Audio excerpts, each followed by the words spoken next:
Hey, it's MK, and I am back with an off-the-board layout for you guys today. And today is a technique.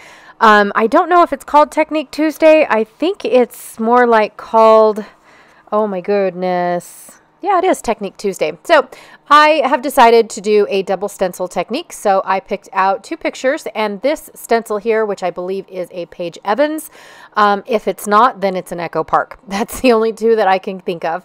I also have this really cool dot stencil that is from the Crafters Workshop. And I do have a little, like the number for it, TCW361. In case you guys want to find it, but I don't know if it's available anymore. I think it's one of their retired ones, and Etsy and eBay are like the only places to find it. From Bramble Fox, I have these really cool acrylics. I don't really remember their name of what set this is, but I'm super stoked to find out. And at first I was going to unpack it and do all the things with it, which is what I'm doing. And then I realized I haven't shown you guys the rest of what I had picked out. So I've also got some chipboard pieces that were from the Paige collection that I picked up on the ship, which I'm pretty impressed, you guys, that I'm actually digging into it and using some of the things. And the rest of the stuff is all of the scraps that I have been playing with for the month of May. And also, I believe, my scraps from the scrapbook that we did, or the pages that we did on the ship. So I'm also going to use these colors here in Distress ink and these colors here in Distress ink as well. So I pulled out 6 colors. I just have them in my little ink holders, so that way when I go to put my sponge in there, I don't have to hold all those ink pads to switch back and forth to sponges. I'm also going to be using my magnets. These are pond magnets that work really super well with my glass board. My glass board was specially made from glassboardstudio.com. I have the link down below if you guys are interested. But you have to special order them with the magnet. You can order them with or without the magnet. Now the glass board of the month, I'm not really sure about, but anyways, not going to advertise, which I just did. So I'm going to take this stencil, and I want my dots to go all the way up and all the way down. I don't want them to be constricted to, you know, within a, what is that, 11.5 by 11.5 section. I want my dots to go all the way to the top of the page and all the way down the page. So I do have to shift it a little bit. And what's really cool is some of the dots, because I do overlap my circles, they're going to get like a ghosting effect. They're going to get a shadow effect, because I'm not really putting a lot of pressure in where I think I've already put some ink. And I think it's really cool because it also shows that they're changing from off to on, just like my sign is. Like my sign, 1 minute they're off, the next minute it's really super rainbowy bright, right?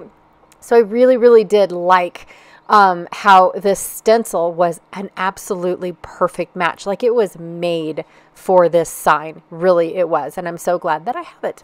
So I'm going to go ahead and just put on all of my colors in the tune of trying to match what my picture is, right? Basically, I'm recreating the screen on my picture. That's all I'm doing. And I'm just going to go through and pick out a different brush for each color. I really don't have a purple brush, so this is it for purple. And then when I go to do my second stencil, it is very it blends. Like I'm not gonna lie, the second stencil really does hide within the first stencil. I didn't really try super hard at making this stencil stick out. I really just wanted it behind some of my embellishments, and that was about it. So I'm going to use a little bit of black to put a little bit of sparkle on my stencil, and I'm going to go at a diagonal, just so that way, like I said, it leads into where where I think my embellishments are going to go. I really don't know just yet. So here is what my stencil on top of a stencil looks like. And like I said, I didn't want my second stencil to be bam in your face. I don't match at all, but I wanted it to be a sparkle of some sort to represent the lights. Like these are supposed to be lights on what I've got going on. So I'm going to go ahead and pick out some papers, and I don't make you guys watch me pick out the papers, in all honesty. I really don't have a story to tell about my photos. It was just a super cool sign that was on the 5th floor of our ship, which was mostly, so the 5th floor was basically the common floor. It's like that's where everything happened. That's where I believe the Royal Theater was. That's where the service desk was. That's where the promenade was, which Promenade Cafe, I guess, is what it is. Most of your photographs were taken there. Your any issues with excursions were there. If you were getting pictures taken, then that the picture, not booth, but you know, shop was there, where I got my scrapbooks, or my scrapbook collections, by the way. So yeah, it definitely was basically the hub of where everything was. A lot of the cool bars were there, like the Globe and Atlas. The Schooner bar was the next level up, which was just a cool windy staircase that led up to that specific bar. The Rise and Tide. Was it Rise and Tide or Rising Tide? Anyways, I don't remember. That bar actually started there and then went up to the 8th floor, or it started at the 8th floor and went down to the 5th. It depends on when you noticed it, like we did. We didn't notice it until the 8th floor. So to be honest, it was really super cool. But yeah, this was, like I said, this was just one of the millions of neon signs that were spread out throughout the 5th floor. So I'm also taking some of my scraps and using my ink to make them match the colors that I need. I did not have a purple at all because it is definitely not part of the kit that I put together. So I went ahead and decided that I was going to just cut some white scraps off and make my own purple. Yep, that's what I'm going to do.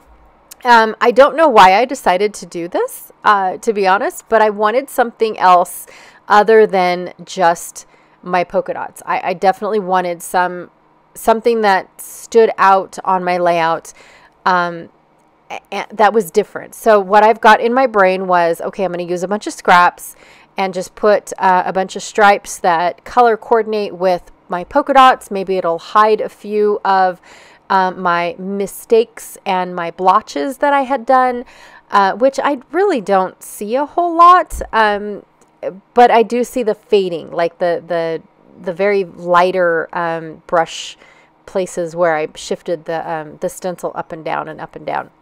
So I decided that I'm going to do this, and then I pulled out this iridescent cardstock that is from Stampin' Up. I went ahead and pulled that out as well, and I wanted to split it up so that way it fit perfectly in between all of my colors. So I had to cut it, I want to say 1/4 of an inch, very small, very tiny. And then out of the blue, because of this one branding strip from 49 and Market, it had stitching on it. And so I decided, well, now they all need stitching on them. As if I'm not doing enough on this layout. I just decided, yeah, this needs some stitching. So I'm going to go ahead and I'm going to put on my, well, they're not really photo mats, but they're, you know, I don't know, pieces of paper that I'm going to put down on my layout as makeshift photo mats. How's that?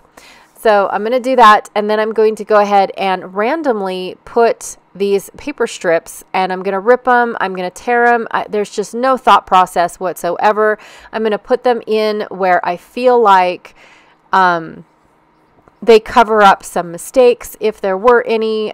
You know, I'm just gonna spread them out and sporadically have them. I'm not measuring to make sure that they are specific to you know, how far apart they are. I'm using my ruler only to make sure that they were straight up and down, because I do have to I do have to make sure that, I have little scraps, and so I'm ripping them in half, or they cut in half, or that was just the size of the paper that I had. And so I'm using my ruler to make sure that this half meets this half, and behind my photo, you guys think it's a full piece. Unless you're watching and now you know it's not a full piece.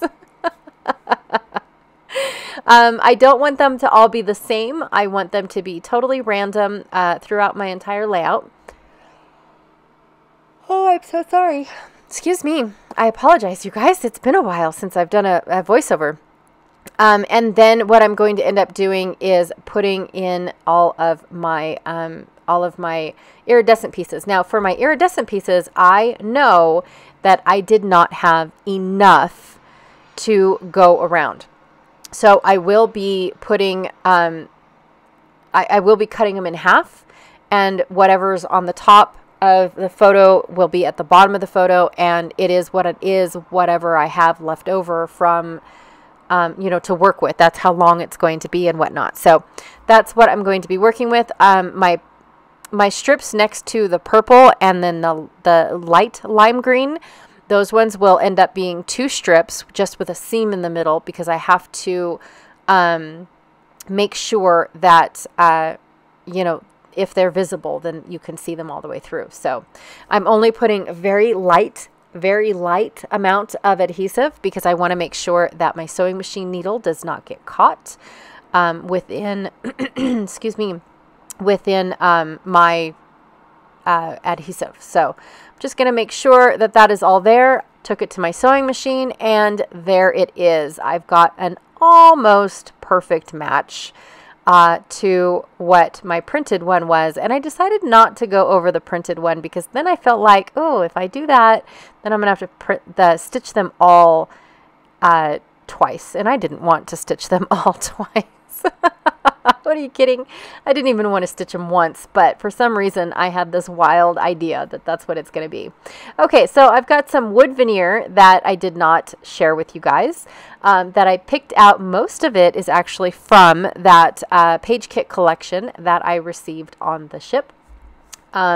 And I'm going to go ahead and put some more of that iridescent behind the Live to Travel. And then I've got a big giant leaf, a couple starfish, and then another smaller leaf, and then some chipboard pieces. I just have a little bit of pieces. Now that the best ever piece, it looks like a tiny word sticker.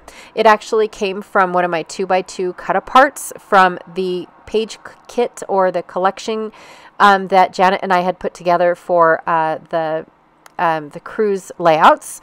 And so I just went ahead and took the piece and flipped it over, saw that it says the best ever, and went ahead and cut it out from behind the doily that had it had a doily behind it. So I'm going to go ahead and use the ink that I have available to me, and I went ahead and used both the greens to make 2 green leaves, and then I spritzed them with water, so that way I had a little bit of variation on them, a little bit of distressing and whatnot.